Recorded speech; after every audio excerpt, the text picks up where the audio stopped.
যে ছবি আমরা আমাদের দর্শকদের দেখাচ্ছি এটা কোথায় জানেন? দেখে মনে হতেই পারে এটি এমনি কোনো একটি বেকার ছবি, কিন্তু না। একবিংশ শতাব্দীতে দাঁড়িয়ে যখন উন্নয়নের জয়গান চারিদিকে, তখন মুর্শিদাবাদের ফারাক্কা ব্লকের বেনিয়াগ্রাম মেলার মাঠ সংলগ্ন শ্মশানঘাটের চিত্রটা যেন এক আদিম অন্ধকারের গল্প বলে। স্থানীয় বাসিন্দাদের অভিযোগ, বারবার প্রশাসনের দ্বারস্থ হলেও জোটেনি কোনো সুরাহা। শ্মশানঘাটটিতে ন্যূনতম পরিকাঠামোরও অভাব রয়ে গেছে। স্থানীয়দের দাবি, আজও এখানে সনাতন পদ্ধতিতে কাঠ পুড়িয়ে সৎকার করতে হয়, যা সময় সাপেক্ষ ও ব্যয়বহুল।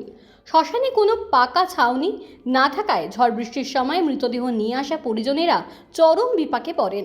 বৃষ্টির হাত থেকে মৃতদেহ রক্ষা করা দায় হয়ে পড়ে।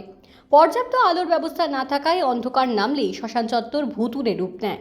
রাতের অন্ধকারে সৎকার করতে আসা মানুষজন অত্যন্ত আতঙ্কে থাকেন। শ্মশানের পাশেই রয়েছে হাই ভোল্টেজ বৈদ্যুতিক টাওয়ার। ঝড় বৃষ্টির সময় এই টাওয়ারের নিচে আশ্রয় নেওয়া প্রাণঘাতী হতে পারে বলে আশঙ্কা করছেন স্থানীয়রা।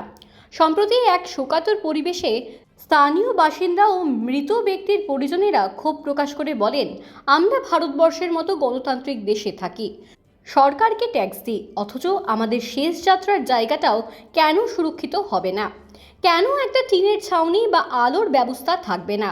তারা আরও অভিযোগ করেন যে বিভিন্ন সময় রাজনৈতিক নেতারা এসে প্রতিশ্রুতি দিলেও ভোটের পর আর কারও দেখা পাওয়া যায় না। বেনিয়াগ্রামের এই শ্মশানটি শুধুমাত্র স্থানীয়দের জন্য নয়, ঝাড়খণ্ড বা উত্তরবঙ্গের অনেক মানুষ গঙ্গার তীরে হওয়ায় এখানে সৎকার করতে আসেন।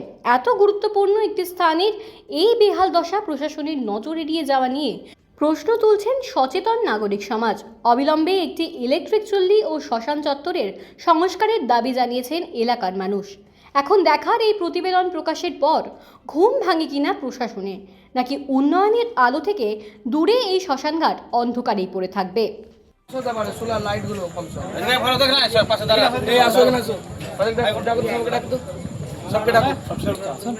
আমাদের কোনো রাজনৈতিক সবের কোনো সম্পর্ক নেই। আমরা সনাতনী, আমাদের কেন এত ইলেকট্রিক চুরি হয়নি তাদের দেখতেছো, তাদের আমাদের প্রচুর শ্রদ্ধা, আমরা ওদের প্রতি আমরা এইভাবে সমস্যা কী বলবো, মানে আমরা কি সমস্যায় আছি সেটা তুলে ধরার বিষয় আমাদের নেই। যা পরিস্থিতি, আমাদের ফরাক্কার মতন জায়গায় থাকি, আমাদের তো ইলেকট্রিক চুলি নেই। বহু প্রতিশ্রুতি আমাদেরকে দিয়েছে যে আমরা কিছুদিন আগে আমাদের ফরাক্কার, আমারই সমবয়সী, একসাথে বড় হয়েছি, আমাদের প্রদীপ রায়, যজ্ঞেশ্বর বাড়ি ফরাক্কারি, সে মারা গেছে একটা দুর্ঘটনাবশত। তাকে নিয়ে এসেছি, হঠাৎ করে ঝড় বৃষ্টি হওয়ার পরে এই হাই ভোল্টেজ যে টাওয়ার, এই টাওয়ারের নিচে আমরা এখানটায় পড়েছিলাম তাকে নিয়ে। আর এই শ্মশানে তো কোনো রকম কোনো ব্যবস্থা নেই। পাশাই ফারাক্কা ব্যারেজ, আমরা গর্বিত ফারাক্কায় থাকি। শ্মশানের আমাদের ইলেকট্রিক চুলি তো নেই, পরিষ্কার পরিচ্ছন্ন কোনো বালাই নেই। এগুলো তো ছাড়েন, একটা যে টিনের ছাউনি থাকবে, যে আমরা সৎ কাজ করতে এসে আমাদের যে দেহ, কালকে আমি যদি মরি আমাকে নিয়ে আসবে, এই ঝড় বৃষ্টি সবাই একটা স্ট্রাকচার দিয়ে থাকবে ওপরে, সেটারও কোনো বালাই নেই। এই নোংরার মধ্যে আমাদেরকে থাকতে হয়। কি বলবো বলুন, কোন সমস্যাটা তুলে ধরি?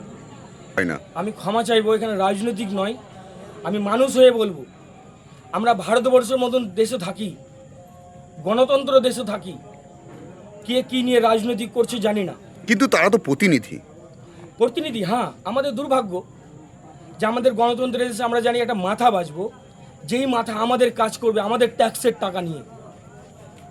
আমাদের কর্মজীবনে আমরা রোজগার করে যেটা খরচা করবো সেখান থেকে ট্যাক্স নিয়ে ওরা করবে, অথচ সেই ট্যাক্সের টাকা নিয়ে মানে ওদের কি বলবো, মানে এগুলো বলিয়েন না, রাজনৈতিক নেতাদের কথা কিছু বলিয়েন না। দুঃখ হয়, আফসোস হয় যে আজকে আমাদের শেষ যাত্রা শ্মশানটাও ঠিক নেই। কেন নেই?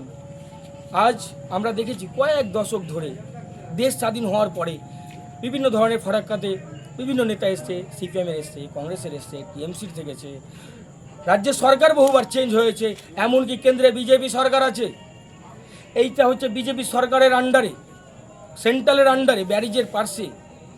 তা আমি এইভাবে কোনো রাজনৈতিক দলকে জড়াবো না, শুধু বলবো গণতন্ত্রের দেশের মাথায় যাদেরকে বসিয়ে রেখেছি আমরা তা আমাদের শেষ দাহ করার জন্যে একটা ইলেকট্রিক চুল্লি, নইলে আমাদের এই ঝড় বৃষ্টির বাদল দিনে আমরা যে আমাদের সৎ কাজ করার জন্য আসি, একটা কম করে টিনের ছাউনি যদি হয়, তবু শেষ জীবনে আমাকে যারা মরবে তাদেরকে একটু যেন ভালো জায়গায় রাখতে পারি।